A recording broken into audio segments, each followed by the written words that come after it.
Tansin etute mak tiar Wheatley nisigasun o Pasquia Guche. To wow, welcome to APTN National News. With September 30th marking National Day for Truth and Reconciliation, we start tonight with a look at how many of the 94 calls to action have been answered since the Truth and Reconciliation Commission delivered its final report in 2015. Here's Sav Jonesa with the details. This year marks the 10th anniversary of the Truth and Reconciliation Commission's final report and its 94 calls to action. The Indian Residential School Settlement Agreement and the stories of thousands of survivors culminated in concrete actions the TRC found would redress the lasting harms of the genocidal institutions and advance reconciliation. But how many of these 94 calls have been answered now, a decade later? Well, some might say not a lot, and even more calls have yet to be heard. Indigenous Watchdog is a nonprofit group dedicated to monitoring and reporting on how reconciliation is advancing in so-called Canada. In a 10-year progress report published earlier this month, they found 40% of the 94 calls are not being responded to. That means 22 calls to action are stalled and 16 have not even started, leaving 42 calls in progress with only 14 of the 94 calls completed since 2015. You might wonder who's responsible for the progress or lack thereof. Those accountable to answering certain calls include a mix of the federal, provincial, territorial, and Indigenous governments, religious organizations, and various other entities and associations. The calls to action, or CTAs, target 22 areas ranging from child welfare to health, language and culture, justice, and much more. Only 9 of these categories have at least one call completed, according to Indigenous Watchdog. Some CTAs of note are number 3, calling for the full implementation of Jordan's Principle, which has been recently stalled due to funding changes within the federal program. Also stalled is number 58, calling for the Pope to apologize to Catholic Church residential school survivors and family. It was only partially met in 2022 when Pope Francis apologized for the Church's role in Indian residential schools, which some say fell short. Former chair of the Truth and Reconciliation Commission, the late Murray Sinclair, said this in response. It is important to underscore that the Church was not just an agent of the state, nor simply a participant in government policy, but was a lead co-author of the darkest chapters in the history of this land. CTAs yet to see any movement include number 6, calling for the repeal of Section 43 of the Criminal Code. This call looks to end corporal punishment against children by parents and teachers. And CTA 55 calling on all levels of government to publish annual reports on progress towards reconciliation. Despite these areas that still need improvement, there are still calls answered and completed, such as CTA 49 calling for all religious denominations and faith groups to repudiate the doctrine of discovery, and CTA 41 calling on the federal government to appoint a public inquiry into missing and murdered Indigenous women, girls, and Two-Spirit people. It took 10 years for 14 calls to be answered following the Truth and Reconciliation Commission's release of their final report. If reconciliation efforts continue at this rate, the 94 calls to action won't fully be answered until 2082. Which begs the question, how many residential school survivors will see reconciliation in their lifetime? Sav Jonesa, APTN National News, Winnipeg. Today, the government of Saskatchewan issued an apology to Île-à-la-Crosse residential school survivors. An agreement in principle was also signed promising restitution for survivors who suffered abuse. Video journalist Rachel May has the details. And today, on behalf of the province of Saskatchewan, I apologize to you. Saskatchewan Premier Scott Moe was in Île-à-Crosse Monday to apologize to survivors of the residential school there.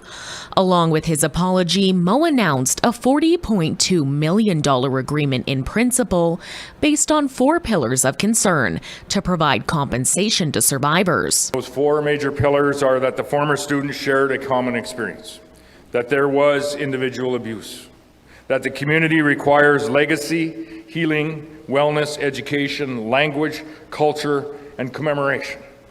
And finally, the addressing of the legal fees, the disbursements, and the costs associated with the administration of the entirety of that settlement. The provincial government and Catholic Church operated the Île-à-Crosse residential school from January 1st, 1860 to December 31st, 1976. Mo says he hopes today's apology and agreement will be a stepping stone towards building a better future for generations to come. Each and all of us. We have a past in Canada. It's not all great, but we need to acknowledge it. And we need to work together on understanding it before we can ever take those first steps forward in rebuilding our communities and making our province and our nation a better place for that next generation and for our kids. Buckley Belanger is the Member of Parliament for Desnethi, Missinippi, Churchill River, where Île-à-Crosse is located. He went to this school after his mother passed away.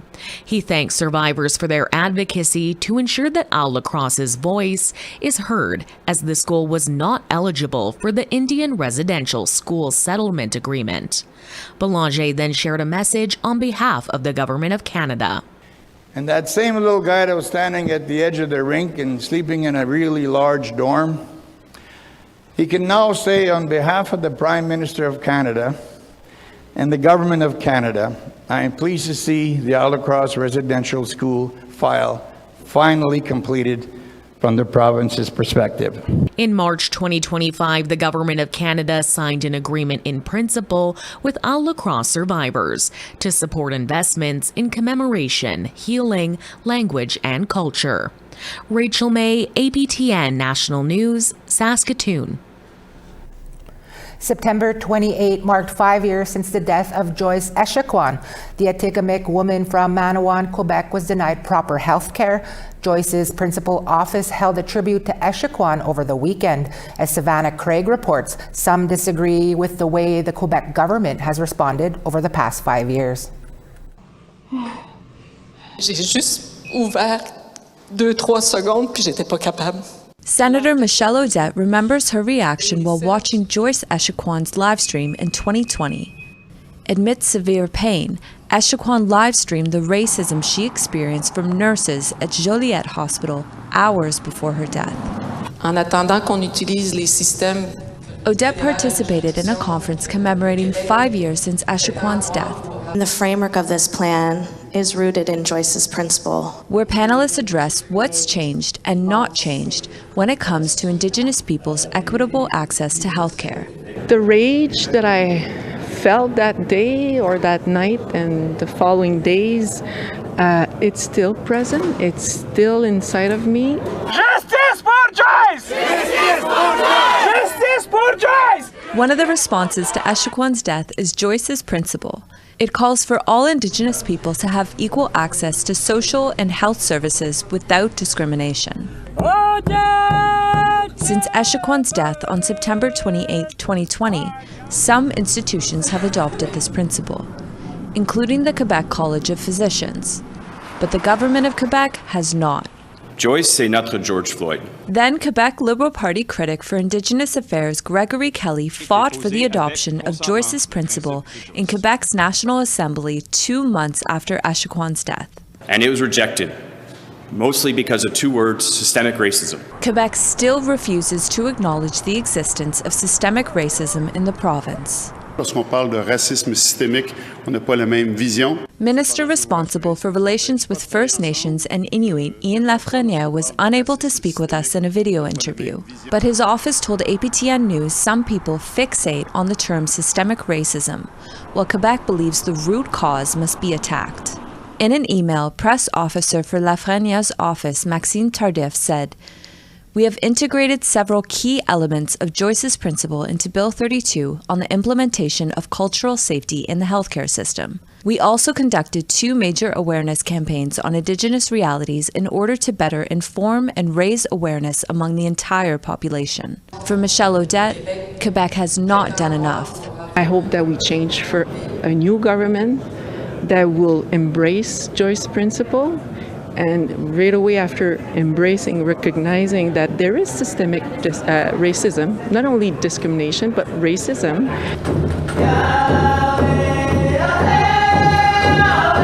Quebec is scheduled to go to the polls to choose the next provincial government in October 2026. Savannah Craig, APTN National News, Trois-Rivières, Quebec. A new documentary about systemic inequity is premiering on APTN. We talk to the film directors when we come back. Cheskwa.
Pitigwe. Youth-led movements against Bills 5 and C5 continue along the Attawapiskat River in northern Ontario. They're taking a stand against the proposed special economic zones in the Ring of Fire. The mineral-rich land is in the traditional territory of the Muskego Cree. Youth and community members have been camping out along the riverside of the proposed zone since August. This weekend, a group of paddlers from the Kingston area in eastern Ontario were joined by some youth from Attawapiskat on the Rideau Canal as a symbol of solidarity in opposition to the provincial and federal bills. Ramon Cataquapit and Tristan Ashishkish are in Kingston for the next few days, sharing their thoughts on what's needed to repeal the bills. Cataquapit is the founder of an Indigenous youth movement called Okinaywak. He says more youth-led movements like the one in Kingston are needed to gain support across Ontario. We're looking to grow that same kind of initiative and bringing it to different cities and even to First Nations to start off spreading the word but then we're creating an action plan to where the government can't ignore what we're going to come up with. And that's something that's building and boiling in the pot. And I think that's something that is not only going to advocate for First Nations equity, equality, and environmental stewardship, but for the rights of the people of Canada.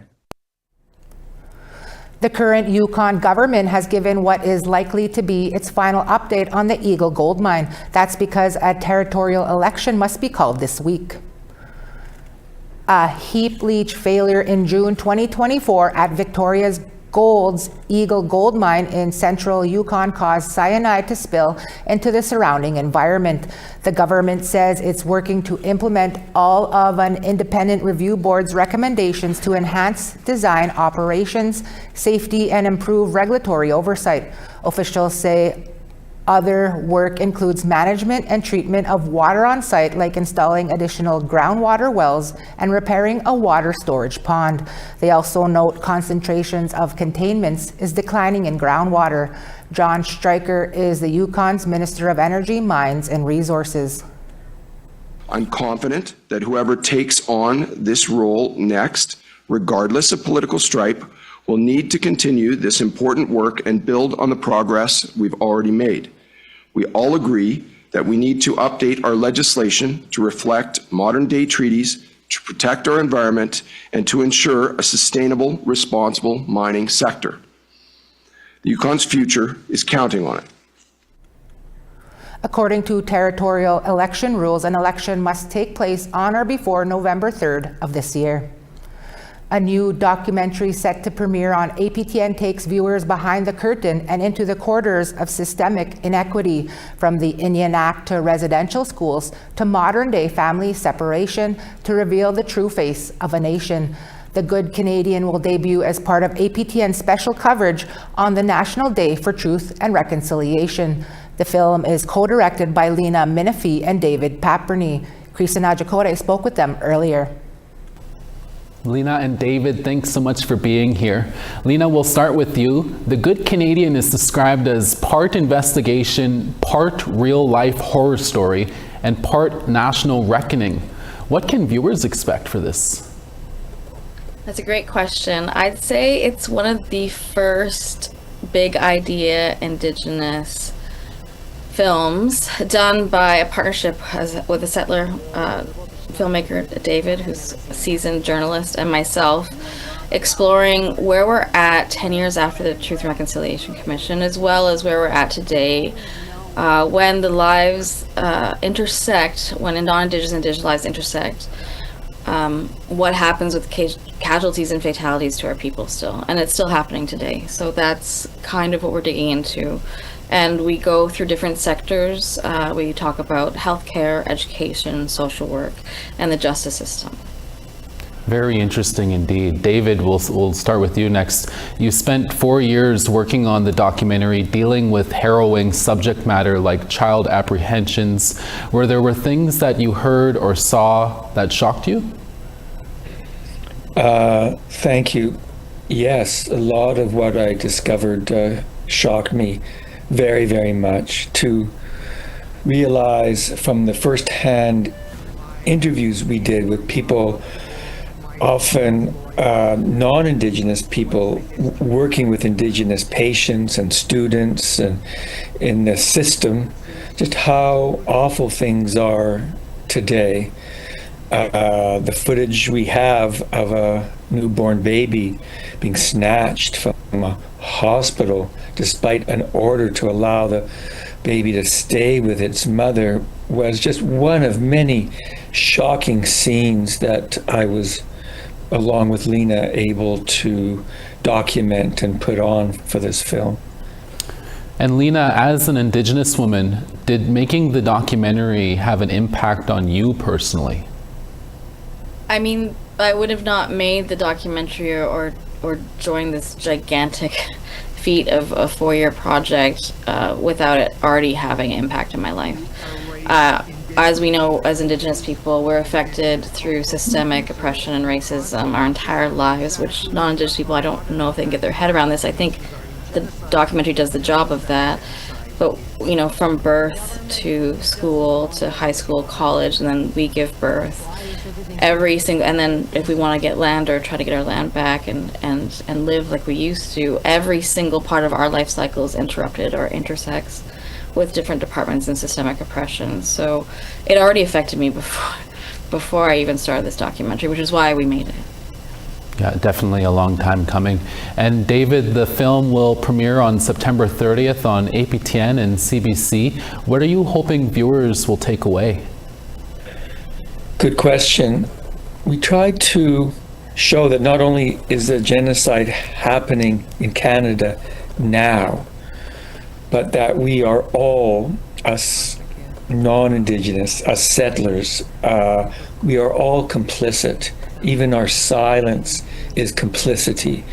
And for audiences both on APTN and on CBC to see that, as one of our subjects say, none of us are free until we're all free. And that it's up to all of us to work much harder to ensure that the injustices happening in Canada today don't continue. David and Lena, we'll have to leave it there. Thank you both for your time. Thank you. Thank you. Awesome. And we tell you about some stories around truth and reconciliation in Alberta and British Columbia when we come back. Plus, Tansei, I'm Chris Echaquan in Ottawa. I'll be hosting APTN's National News pre-show, co-hosted with Dennis Ward. We'll be joined by special guests ahead of Remembering the Children's Live special. Our coverage begins at 2:30 p.m. Eastern Time. Please join us then.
to WOW, welcome back. Time now for our photo of the day. Wolf Moor happened upon a family of bears hanging around waiting for their next meal. Thankfully, Wolf was not that meal. Please stay safe when photographing wildlife. Now for the chance to be our next photo of the day, send your pics to share at aptn.ca. Now let's take a look at tomorrow's weather forecast. Starting on the East Coast, Charlottetown 18, Halifax 19. Happy Valley Goose Bay 10, Inukjuak 7. Chibougamau 6, Val-d'Or 8. North Bay 17, Sault Ste. Marie 21. Big Trout Lake 10, Kapuskasing 12. Churchill 12, Thompson 16. Barons River 23, Gimli 24. North Battleford 22, Regina 30. Uranium City 16, La Ronge 15. Moving west, High Level 14, Fort McMurray 16. Edmonton 23, Lethbridge 24. Bella Coola 10, Campbell River 11. Dease Lake 8, Smithers 9. Up north, Rock River -1, Mayo 7. Norman Wells 3, Fort Simpson 13. Tuktoyaktuk 1, Colville Lake 4. Cambridge Bay 4, Baker Lake 8. Arctic Bay -7, Igloolik 1 degree.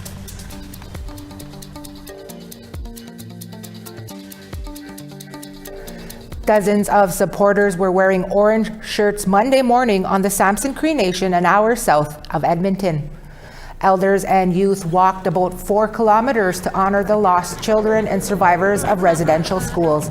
Created by Samson Community Wellness, the walk allowed people to remember those they lost. The annual event finished with lunch, guest speakers, and songs. It's an event that we've gotten a lot of support on, and it's to honor all of those that are affected by residential school, the children that have never made it home, and our communities that are forever impacted by colonization. This is why I walk, and this is why education is. You need to know the culture of Indigenous people in this country, how it's in Turtle Island. It's not just in Canada, it's downstates too. It's coming up. How many of us are missing? It's not something, it didn't happen, and it did happen. Educate the children, educate the newcomers. The Orange Shirt Society is planning a special event in what they say is another major stepping stone for truth and reconciliation. The event would bring together high school graduates that would be graduating in 2026 because in 2013, when the Orange Shirt Society was founded, those students would have been in kindergarten. The day is meant to commemorate the society and to raise further awareness on what the Orange Shirt movement has meant. They are currently fundraising $1.5 million for the event to take place. I just invite everyone to come to Vancouver, BC Place, Monday, April 13, 2026. We'll start off the day with ceremony with the flag, the red cloth from the National Center that has the missing children, all of their names on it. We'll have artisans, we'll have, it'll be a career fair, and I'm hoping to bring residential school curriculum together from the province and maybe even other parts of Canada. And that's your APTN National News for this Monday. Mino Punapaneo Gisagao. I'm TR Wheatley. I'll be back again tomorrow at 1 p.m. Eastern. We'll also have a special pre-show at 2:30 p.m. Eastern with Dennis Ward ahead of the National Day for Truth and Reconciliation event in Ottawa. Until then, from all of us at APTN to all of you, Egase, Gitam, Gagawapamitinanaw.